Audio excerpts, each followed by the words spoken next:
간암 진단을 받던 날 아내는 내게 말했다. 그건 당신 일이잖아. 그 말 한마디가 내 인생을 갈라놓았다. 그리고 2년 후 병원 복도에서 나는 다시 그녀를 마주했다. 이번엔 그녀가 환자였다. 그날 이후 내 세상은 완전히 뒤집혔다. 죽음의 문턱을 오가던 나를 버리고 떠난 아내가 이제는 같은 병실 복도에서 고통에 시달리고 있었다. 운명은 그렇게 잔인하고 또 그렇게 정직했다. 나는 아직도 기억한다. 그녀가 차가운 얼굴로 이혼 서류를 내밀던 순간, 그 확신에 찬 눈빛, 그리고 단 한 점의 망설임도 없던 그 표정. 그날 이후 내 삶은 지옥이었다. 하지만 지옥에서도 끝은 있었다. 그리고 그 끝에서 나는 다시 살아났고 그녀는 무너지고 있었다. 나는 올해 45, 송파구에서 작은 김치찌개집을 운영하며 살아가는 평범한 남자다. 하루의 절반은 불 앞에서 나머지는 사람들 속에서 보냈다. 그런 삶이 지루하다고 생각해 본 적은 없다. 작고 소박했지만 내겐 충분했다. 적어도 어느 날까지는 그랬다. 결혼한 지 7해가 흘렀다. 아내는 나보다 3살 어리고 강남의 유명 피부과에서 상담실장으로 일한다. 처음엔 누구보다 다정한 부부였다. 서로의 하루를 끝낼 때면 같은 소파에 기대어 TV를 보며 웃었고, 장사를 마친 내 손을 잡고 오늘도 수고했어라며 미소 짓던 사람이었다. 그때는 그 미소 하나면 세상 모든 피로가 사라졌다. 하지만 어느 순간부터 집 안의 공기가 식기 시작했다. 딱히 이유는 없었다. 아내는 여전히 같은 옷을 입고 같은 향수를 뿌렸지만 그 안에서 나는 냉기를 느꼈다. 말수는 줄고 눈빛은 날카로워졌으며 대화는 짧아졌다. 그 변화는 아주 작고 사소한 것에서 시작됐다. 설거지할 때 그릇이 부딪히는 소리가 요란하다고 화를 냈고, 아침에 내가 움직이는 발소리마저 시끄럽다며 짜증을 냈다. 텔레비전에서 잠시 웃음을 터뜨렸을 때조차 뭐가 그렇게 웃겨 라는 말이 날아왔다. 그 말투엔 예전의 온기가 하나도 남아있지 않았다. 나는 그녀가 일 때문에 예민해진 거라고 생각했다. 고객을 상대하는 일이니 하루 종일 미소를 붙이고 서 있어야 하니까 집에 오면 짜증이 날 수도 있겠지. 그래서 더 이해하려고 했다. 집안일도 더 맡고 장사 끝나고 돌아오는 길엔 그녀가 좋아하던 반찬을 포장해 왔다. 하지만 아내의 표정은 점점 더 얼어붙어 갔다. 당신은 왜 이렇게 답답해?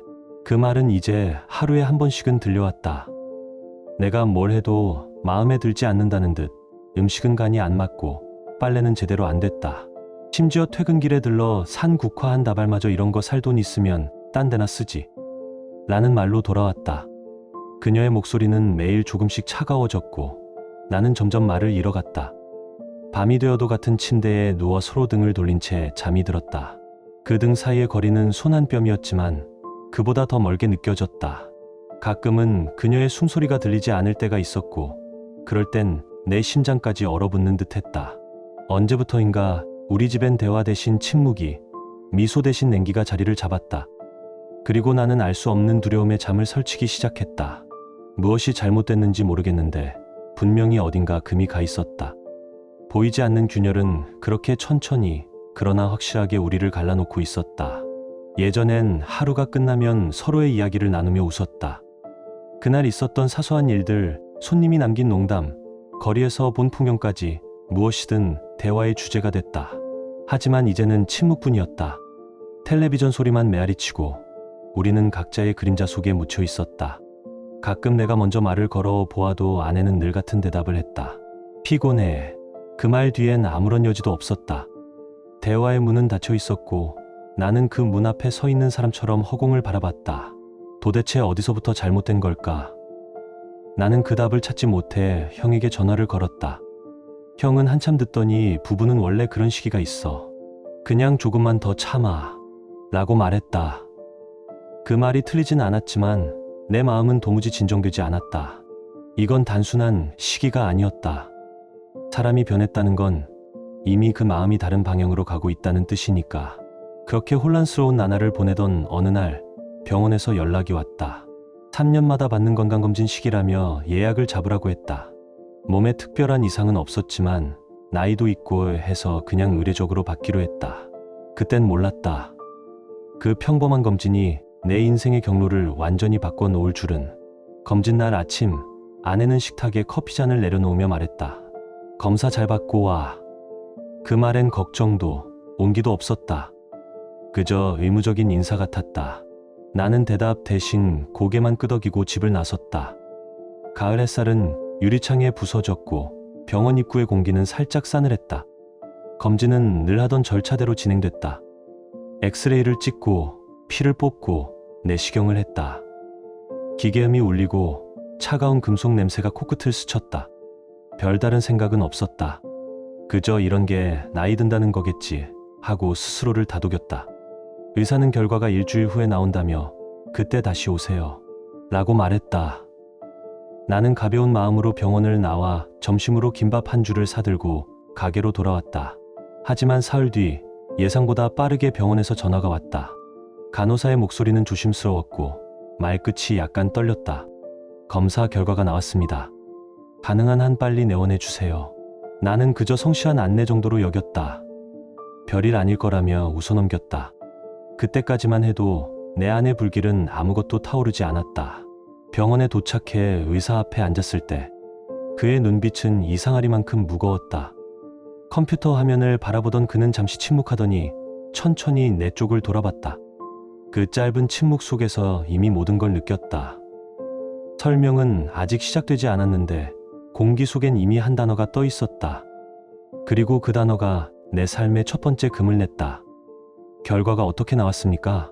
나는 떨리는 목소리로 물었다. 의사는 한참 동안 아무 말도 하지 않았다. 마우스를 움직이던 손끝이 멈췄고 화면을 바라보던 시선이 무겁게 내려앉았다. 그 침묵이 길어질수록 심장이 점점 조여왔다. 그리고 마침내 의사는 낮고 조심스러운 목소리로 입을 열었다. 간에 종양이 발견됐습니다. 크기가 상당히 크고 조직 검사 결과 악성으로 판정됐습니다. 그 한 문장이 내 세계를 산산조각 냈다. 소리가 멀어지고 공기가 희미해졌다. 입술이 마르고 손끝이 식어갔다. 나는 술도 많이 마시지 않았고 담배는 이미 오래전에 끊었다. 운동도 꾸준히 했고 정기검진도 빠지지 않았다. 그런 내가 왜 하필 간암이라는 단어를 들어야 하는지 도무지 이해할 수 없었다. 얼마나 진행된 건가요? 내 목소리는 이미 내 것이 아니었다. 의사는 조용히 말했다. 다행히 다른 장기로 전이는 되지 않았지만 종양이 꽤 큰 편입니다. 수술과 항암 치료를 병행하셔야 합니다. 그제야 현실이 밀려왔다. 이건 꿈이 아니었다. 병원 복도를 걸어 나오는 동안 세상이 기울어져 보였다. 나는 주차장으로 내려가 차 안에 앉았다. 창밖엔 햇살이 쏟아졌지만 차 안은 얼음처럼 차가웠다. 그 자리에서 한참을 움직이지 못했다. 무언가를 잃은 사람처럼, 아니 이미 잃어버린 사람처럼 집으로 돌아가는 길 내내 생각했다. 요즘 우리 사이가 좋진 않았지만 그래도 이런 일이라면 아내가 내 손을 잡아줄 거라 믿었다. 사람이 아플 때 가족이란 그런 거라고 생각했으니까. 그래서 집 앞 골목을 돌 때쯤엔 마음 한구석에 아직 희미한 기대가 있었다. 이 일로 조금은 다시 가까워질지도 몰라. 그 어리석은 희망이 얼마나 잔인한 착각이었는지 곧 알게 됐다. 현관문을 열자 아내가 거실 소파에 앉아 있었다. 손엔 휴대폰이 쥐어져 있었고 표정은 낯설 만큼 냉정했다. 나는 숨을 고르고 말했다. 여보, 나 할 말이 있어. 그런데 그녀가 먼저 입을 열었다. 내가 먼저 말할게. 우리 이제 그만하자. 순간 머릿속이 새하얘졌다. 그녀의 입에서 이혼이라는 단어가 나왔을 때 병원에서 들은 암보다 더 큰 충격이 밀려왔다. 잠깐만. 오늘 병원에서 진단받았어. 나 간암이래. 그 말을 내뱉는 동안 눈물이 핑 돌았다. 하지만 아내의 얼굴은 단 한 줄기 흔들림도 없었다. 그건 당신 일이잖아. 난 이제 못하겠어. 우리 관계는 이미 끝났어. 그녀의 목소리는 얼음 같았다. 나는 마지막 힘을 짜내듯 말했다. 그래도 잠깐만, 나 좀 옆에서 지켜줄 수 없겠어. 혼자선 정말 버틸 자신이 없어. 그 말은 간절했지만 그녀의 대답은 냉정했다. 난 이미 결심했어. 이혼 서류는 내일 법무사한테 맡길 거야. 그녀는 그렇게 말하고 방으로 들어가 문을 닫았다. 문틈 사이로 불빛이 새어나왔고 그 빛은 내 발끝에 닿자마자 꺼져버렸다. 나는 거실에 혼자 남았다. 모든 게 끝났다는 사실이 천천히 그러나 확실히 몸 안으로 스며들었다. 시간은 멈춘 듯했고 소파에 앉은 채 밤을 새웠다. 눈을 감을 수도 울 수도 없었다. 이 세상에서 가장 잔인한 고통은 버려진 사람의 침묵 속에 있었다. 그리고 그날 밤 나는 처음으로 깨달았다. 진짜 고통은 병이 아니라 함께 살아온 사람이 더 이상 내 사람이 아니라는 사실이었다. 아내는 마지막까지 냉정했다. 재산은 반반으로 나누자고 말했고 집은 당신이 가져가라고 덧붙였다. 그 말투엔 미련도 망설임도 없었다. 마치 오래전부터 시나리오를 짜놓고 이제 그 대본을 읽는 사람 같았다. 나는 아무런 판단도 할 수 없는 채로 고개만 끄덕였다. 그녀가 정리하는 서류와 통장을 바라보며 내 손끝은 자꾸만 떨렸다. 이혼 당일 그녀가 짐을 싸는 모습을 보는 건 고문이었다. 함께 모은 추억들이 종이박스 안으로 던져질 때마다 내 가슴에서도 무언가가 찢겨나갔다. 사진 액자, 머그컵, 작은 식탁보까지 그녀의 손은 망설임이 없었다. 나는 마지막으로 물었다. 정말 마지막까지 생각해 볼 수 없겠니? 그녀는 대답 대신 잠시 나를 바라보다가 짧게 말했다. 이미 결정했어. 그 말은 문장이라기보다 선언이었다. 그리고 마지막 짐을 들고 나가며 던진 말. 몸조리 잘해. 그 한마디가 아직도 귀에 남아있다. 그 속엔 애정도 걱정도 없었다. 그저 남남이 예의로 건네는 인사처럼 공허했다. 문이 닫히는 소리와 함께 세상은 조용해졌다. 그 순간 나는 완전히 혼자가 되었다. 그 다음 날부터 치유 일정표를 홀로 채워야 했다. 수술 날짜를 정하고 준비물 목록을 적고 보호자 서류에 직접 내 이름을 썼다. 간호사가 물었다. 보호자분은 어디 계세요? 나는 웃으며 대답했다. 혼자 왔습니다. 그 대답을 반복할 때마다 목 안쪽이 서늘했다. 다른 병실엔 가족의 목소리, 아이의 웃음소리가 흘렀지만 내 병실엔 시계 소리만 울렸다. 수술 전날 밤 불 꺼진 천장을 바라보며 생각했다. 내일 마취를 하고 몇 시간을 견뎌야 한다는 사실보다 그 시간을 함께 걱정해줄 사람이 없다는 게 더 무서웠다. 휴대폰을 집어들어 아내의 번호를 누를 뻔했다. 하지만 손끝에서 멈췄다. 이미 남이 된 사람에게 무슨 말을 할 수 있을까? 수술은 5시간이 걸렸다. 의식을 잃기 전 마지막으로 떠오른 생각은 다시 눈을 뜰 수 있을까였다. 눈을 떴을 때 회복실에 흰빛이 눈부셨다. 살아있다는 사실이 이렇게 고마운 일인지 처음 알았다. 그때 옆 침대의 환자가 조심스럽게 물었다. 와이프는 안 오셨어요? 나는 씁쓸하게 웃으며 대답했다. 이혼했습니다. 그는 잠시 말이 없었다가 낮게 말했다. 힘드시겠네요. 그 말이 따뜻했지만 동시에 비수처럼 깊게 꽂혔다. 그날 나는 깨달았다. 진짜 외로움은 아무도 곁에 없는 게 아니라 누군가 있었던 자리에 더 이상 아무것도 남지 않았다는 사실이었다. 수술 후 첫 밤을 버텨내는 동안 나는 거의 잠을 이루지 못했다. 통증보다 견디기 힘든 건 아무도 곁에 없다는 사실이었다. 새벽마다 간호사의 발소리가 복도에 울렸고 그 소리 사이로 들리는 기계음이 유일한 동반자였다. 몸은 무겁고 머리는 맑지 않았지만 마음 한구석에서 아주 미약한 불씨가 일었다. 이렇게는 끝낼 수 없다. 아내가 나를 버렸다고 해서 내 삶이 끝난 건 아니었다. 살아남아야 했다. 다시 걸어 나가서 언젠가 그녀가 나를 떠올릴 때 부끄러워지게 만들어야 했다. 그 다짐 하나로 버텼다. 퇴원 후 집에서 요양하던 시절 몸은 여전히 약했지만 조금씩 일상을 되찾으려 했었다. 음식점 일은 잠시 접었지만 가만히 앉아 있을 수는 없었다. 책상을 정리하고 오래 미뤄둔 공과금 영수증을 처리하며 내 삶을 다시 세워야 한다고 스스로를 다그쳤다. 그때만 해도 모든 고통이 끝난 줄 알았다. 하지만 진짜 고통은 그 이후에 찾아왔다. 한 달쯤 지난 어느 날 동네에서 장사하는 김 사장님이 들렀다. 커피를 내주며 이런저런 얘기를 나누던 중 그가 갑자기 말을 멈췄다. 표정이 어딘가 불편했다. 형님, 이런 말 드려도 될지 모르겠는데요. 나는 웃으며 대답했다. 괜찮아요. 말씀하세요. 그는 잠시 머뭇거리다가 조용히 말했다. 며칠 전이 아니라 사실 몇 달 전부터 형수님이 다른 남자랑 같이 있는 걸 여러 번 봤습니다. 그 말이 떨어지는 순간 머릿속이 새하얘졌다. 나는 숨이 멎은 사람처럼 한참을 말하지 못했다. 그는 이어서 말했다. 처음엔 직장 동료인 줄 알았는데 분위기가 연인 같았어요. 지난달엔 모텔 앞에서 두 분이 함께 나오는 걸 직접 봤습니다. 모텔이라는 단어가 머릿속을 울렸다.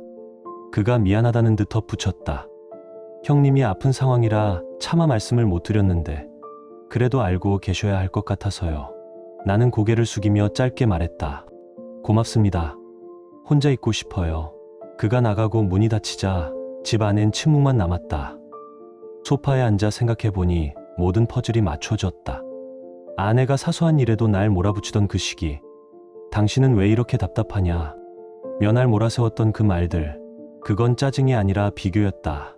이미 다른 남자와 마음이 기울어 있었기에 나를 볼 때마다 죄책감이 들었을 것이다. 그 죄책감이 미움으로 변했고 그 미움이 냉기로 흘러나왔다. 결국 그녀는 날 밀어내야만 마음이 편했겠지. 그날 밤 불을 끄지 못했다. 눈을 감으면 병원에서 들었던 말과 아내의 얼굴이 번갈아 떠올랐다. 그건 당신 일이잖아. 그 말은 이제 다른 의미로 들렸다. 이미 그녀의 삶엔 다른 남자가 있었던 것이다. 내 병은 그녀에게 이혼을 정당화할 좋은 이유가 되었을 뿐이다. 분노와 허탈함이 한꺼번에 밀려와 숨이 막혔다. 그녀가 나를 버린 게 아니라 나는 이미 오래전 그녀의 세계에서 사라졌던 것이다.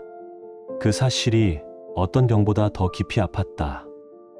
나는 아내를 믿었다. 그 믿음은 내 인생의 마지막까지도 변치 않을 거라 생각했다. 하지만 그 믿음이 얼마나 쉽게 무너질 수 있는지 그날 이후 나는 뼈저리게 배웠다. 내가 수술대 위에서 생과 사를 넘나들던 그 시간에도 아내는 다른 남자와 함께 있었을지도 모른다. 그 생각이 머릿속을 스칠 때마다 온몸이 다시 식었다.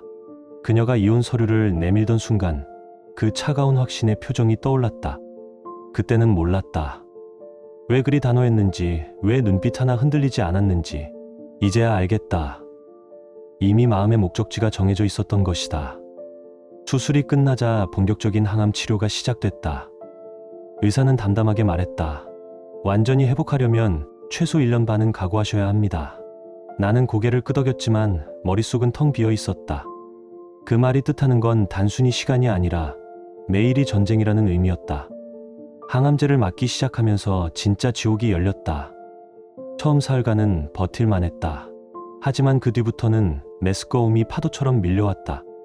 먹는 건 모두 토했고 목은 타들어갔다.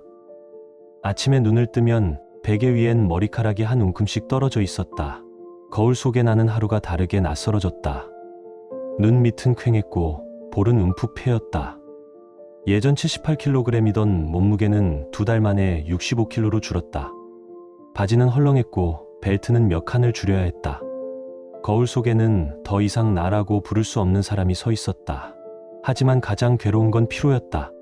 조금만 움직여도 숨이 가빴고 계단 몇 개를 오르는 것조차 버거웠다. 예전엔 하루 종일 불 앞에서 음식을 만들던 손이 이제는 냄비 하나 들기도 힘들었다. 그럼에도 불구하고 나는 멈출 수 없었다. 병원도 혼자, 장도 혼자, 아픈 밤도 혼자 견뎌냈다. 가끔 통증이 심해 응급실로 갈 때면 택시를 불러 스스로 병원으로 향했다. 다른 환자들은 가족이 옆에서 손을 잡아주었지만 내 곁엔 아무도 없었다. 그래도 포기하지 않았다. 항암시의 간병인 아주머니가 내 팔에 주사를 꽂으며 말했다. 정말 대단하세요. 보통 사람 같으면 진작에 포기했을 거예요. 그 말이 유난히 따뜻하게 들렸다. 그날 밤 나는 처음으로 살아야겠다는 생각을 했다. 누군가를 위해서가 아니라 오직 나 자신을 위해서. 그날도 통증 때문에 잠을 이루지 못했다. 머리맡의 시계가 새벽 3시를 가리킬 때쯤 문득 아내가 떠올랐다. 지금쯤 그 남자와 함께 평온히 잠들어 있겠지. 그 생각이 들자 피가 거꾸로 솟는 듯 했다. 나는 이토록 고통 속에 있는데 그녀는 다른 사람의 품에서 안정을 찾고 있을 것이다. 그 불공평함이 미칠 듯이 억울했다. 몸이 떨리고 눈앞이 핑 돌았다. 나는 거울 앞으로 걸어갔다. 환자복의 깃이 축 늘어지고 머리카락이 빠진 두피가 빛에 반사됐다. 그곳에 낯선 사내가 서 있었다. 한때는 아내를 사랑했고 인생을 믿었던 사람, 이제는 아무것도 남지 않은 껍데기였다. 하지만 그 눈빛만큼은 살아있었다. 그날 밤 나는 거울 속 그 사람에게 속삭였다. 이제부터는 나를 위해 살아라. 머리카락은 이미 다 빠져 있었다. 거울 속에는 살이 빠져 뼈가 드러난 얼굴이 있었다. 눈 밑은 어둡고 입술은 말라 있었다. 나는 한참 동안 그 얼굴을 바라보다가 피식 웃었다. 그래, 이런 꼴을 누가 좋아하겠어. 그 말이 공기 속으로 흩어졌다. 하지만 그 직후 마음속 어딘가에서 또 다른 목소리가 들려왔다. 그래도 살아남자. 살아서 보여주자. 포기할 수는 없었다. 이 고통이 내 마지막일 수는 없었다. 간병인 아주머니가 내 곁에 앉아 주사를 갈며 말했다. 몸이 이렇게 버티는 건 마음이 강하기 때문이에요. 포기하지 않으시니까 견딜 수 있는 거예요. 그녀의 눈시울이 붉어져 있었다. 그 한마디가 기묘하게 따뜻했다. 나는 그 말을 꽉 붙잡았다. 혼자였지만 완전히 혼자는 아니라는 걸 처음 알았다. 지옥 같은 항암 치료는 1년 8개월 동안 이어졌다. 약의 냄새, 병실의 조명, 주사바늘의 차가움이 내 삶의 전부였다. 몇 번이고 포기하고 싶었다. 너무 아파서 차라리 죽는 게 낫겠다고 생각한 날도 있었다. 그러나 매번 끝자락에서 마음이 말했다. 아직 죽을 순 없다. 이 고통이 끝날 때 난 다른 사람이 되어 있을 거야. 그 믿음이 나를 살렸다. 마지막 항암 치료를 받은 지 한 달이 지났을 때 최종 검사 결과를 듣는 날이 왔다. 병원으로 가는 길 손끝이 떨렸다. 만약 암이 다시 자랐다면, 다시 모든 걸 견뎌야 한다면 그 생각만으로도 숨이 막혔다. 진료실 문을 열고 들어가 의사 앞에 앉았다. 의사는 한참 동안 화면을 바라보다가 천천히 고개를 돌렸다. 그 순간 심장이 멎을 것 같았다. 혹시 안 좋은 건가요? 입술이 바짝 말라붙었다. 하지만 의사는 미소를 지으며 말했다. 축하드립니다. 수술 부위는 완전히 깨끗합니다. 전이 된 흔적도 없어요. 이제 6개월마다 정기검진만 받으시면 됩니다. 그 말을 듣는 순간 눈물이 핑 돌았다. 나는 두 손으로 얼굴을 감쌌다. 그럼 완치인가요? 네, 완치 판정입니다. 의사의 목소리가 멀리서 울리는 것 같았다. 그 말이 내 귀에 닿는 순간 지난 2년의 시간이 한꺼번에 무너져 내렸다. 모든 고통, 모든 외로움이 한 줄기 빛으로 바뀌었다. 진료실을 나서며 하늘을 올려다봤다. 창문 너머로 스며드는 햇빛이 따뜻했다. 나는 드디어 살아남았다. 복도를 걸으며 계속 중얼거렸다. 살아냈다. 정말 살아냈다. 아내에게 버림받고 홀로 수술을 견디고 지옥 같은 항암 치료의 시간을 통과했다. 그 모든 절망 끝에서 나는 여전히 숨쉬고 있었다. 벅찬 감정이 목까지 차올라 한참을 울었다. 그동안 내 곁을 지켜준 의료진, 간병인 아주머니, 그리고 나를 인간으로 대해준 김 사장님, 모두의 얼굴이 떠올랐다. 고맙다는 말밖에 할 수 없었다. 병원 로비 의자에 앉아 잠시 숨을 고르며 휴대폰을 켰다. 문자 몇 개가 와 있었다. 그중 하나 김 사장님의 메시지였다. 형님, 오늘 검사 결과는 어떻게 나왔어요? 그 문장을 읽는 순간 눈가가 다시 뜨거워졌다. 이제야 진심으로 대답할 수 있을 것 같았다. 살아있습니다, 사장님. 이제 진짜로 살아있습니다. 걱정됩니다. 김 사장님의 문자는 짧았지만 마음이 전해졌다. 나는 바로 전화를 걸었다. 완치 판정받았습니다. 그 말에 그는 환하게 웃었다. 형님, 정말 잘 됐어요. 이보다 더 기쁜 소식이 어디 있겠어요. 그의 목소리를 듣는 순간 그동안 참고 있던 감정이 터져 나올 뻔했다. 정말 오랜만에 누군가가 진심으로 내 회복을 기뻐해 주는 걸 느꼈다.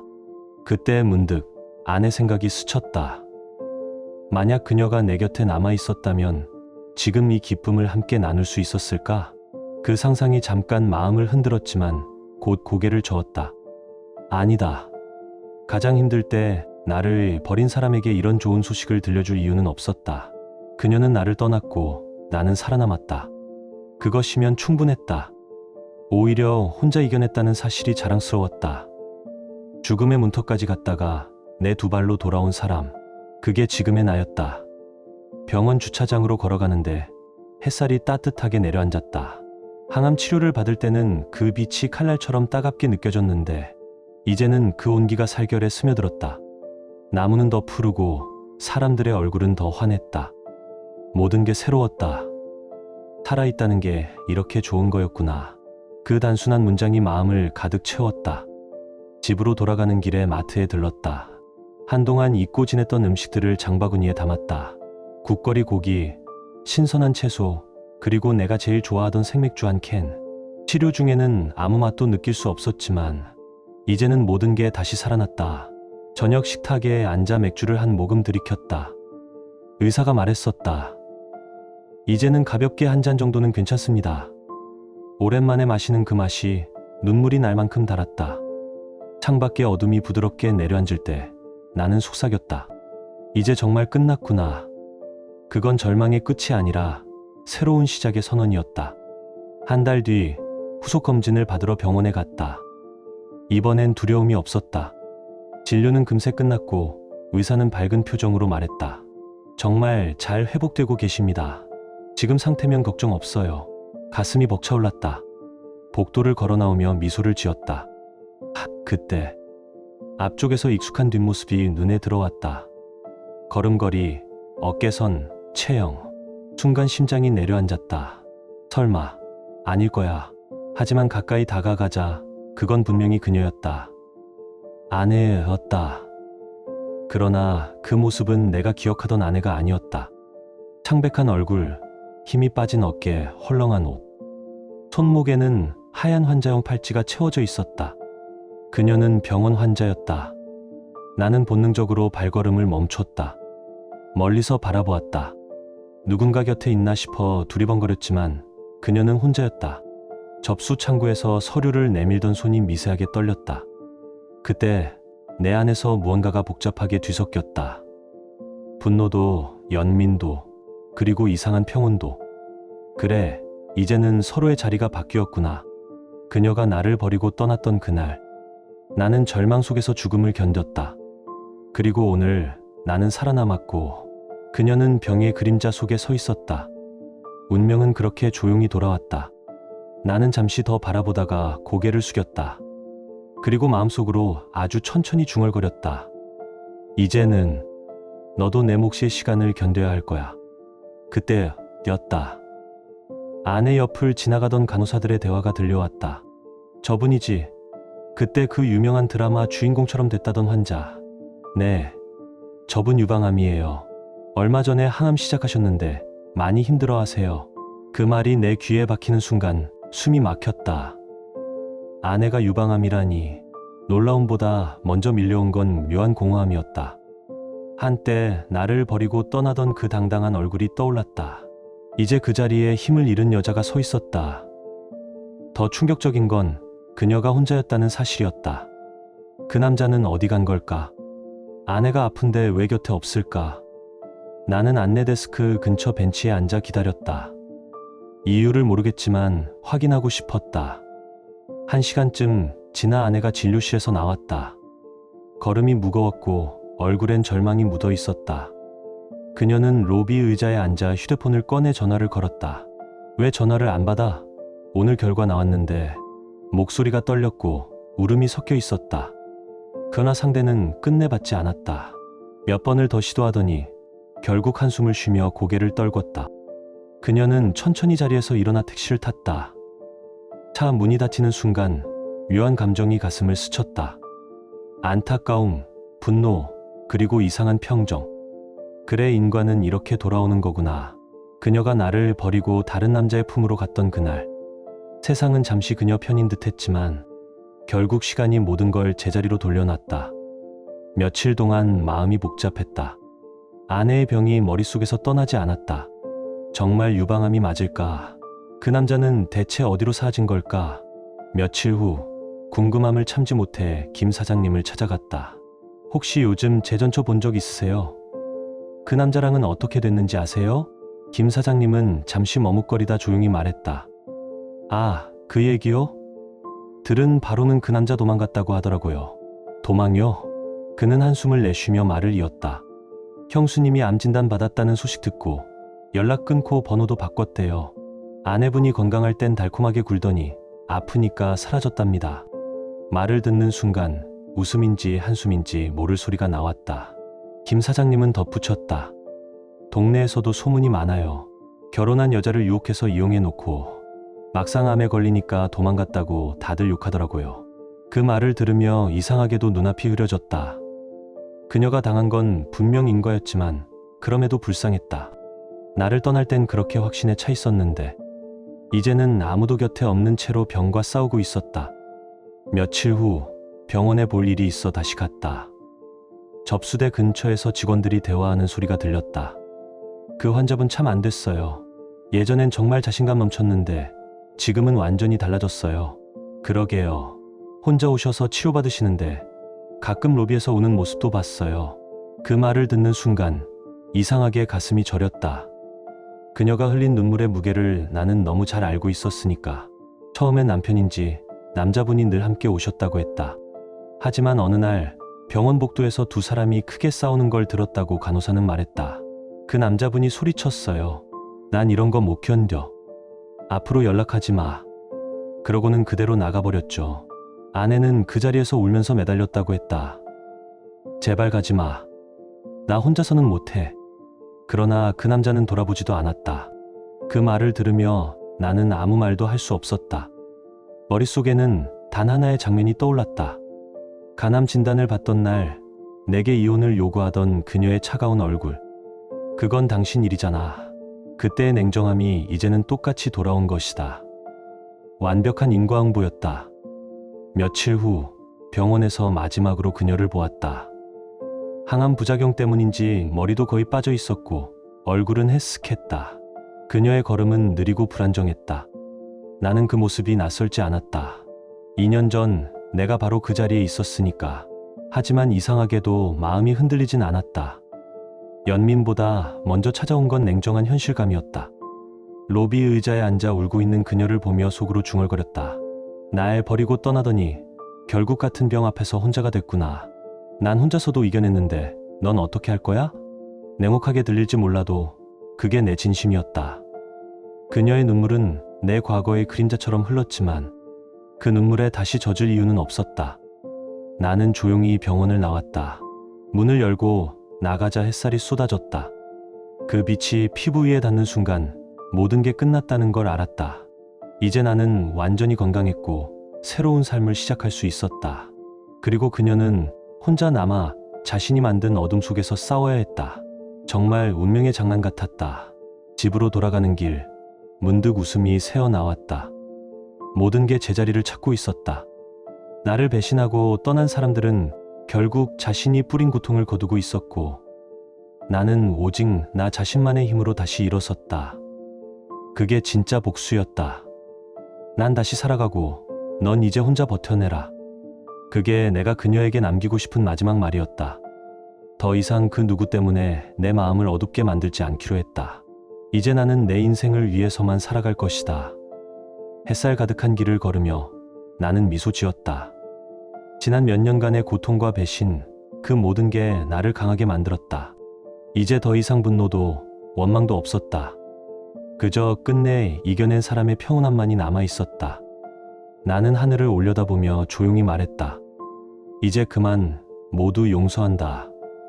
그 말은 세상에 흩어졌고 마치 봄바람처럼 가볍게 내 어깨 위를 스쳐갔다. 지금 당신의 마음은 어떤가요? 이야기를 읽으며 떠오른 감정이나 생각이 있다면 댓글로 나눠주세요.